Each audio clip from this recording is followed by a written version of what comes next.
ఆనందరావు అన్న పండగ 10 రోజులుంది పప్పలుండు పెళ్ళమా గాలి వస్తుంది ఊరు వస్తుందని పాట అప్పుడు పాడేవాడు. చాలా ఇదనమాట ఈ పాట. అప్పుడు పండగ వచ్చేసరి ఈ పాట అసలు ప్రతి ఒక్కరు ఈ ప్రతి పండగ కూడా ఆయన నాకు గుర్తొస్తుంటారు ఈ పాట రూపంలో. చాలా అసలు ఇలాంటి పాటలు ఎన్నో ఇలాంటి పాటలు ఎన్నో రకాలు పాడేవాళ్ళు.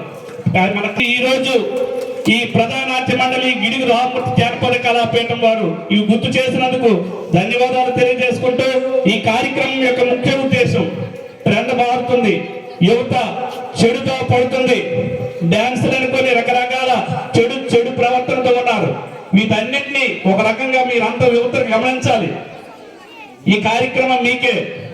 యువత చెడు అలవాట్లు నేర్చుకోకుండా మంచి తోవలో వెళ్ళడానికి ఇలాంటి కార్యక్రమాలు అనేవి దోహదపడతాయి. కాబట్టి మీ అందరికి కూడా మంచి మార్గంలో నడవాలని కోరుకుంటూ, ఈ కార్యక్రమం ద్వారా నగరంపల్లి యువతకి మీరు మంచి మార్గంలో నడుస్తూ మంచి లజపతిరాయ్ గారు చెప్పారు, మంచి మాటలు చెప్పారు, వాటన్నిటిని అనుసరించి పై స్థాయికి వెళ్ళాలని కోరుకుంటూ, మీ కుటుంబానికి అలాగే ఈ గ్రామానికి మంచి పేరు తీసుకురావాలని కోరుకుంటూ, ఈ అవకాశం ఇచ్చిన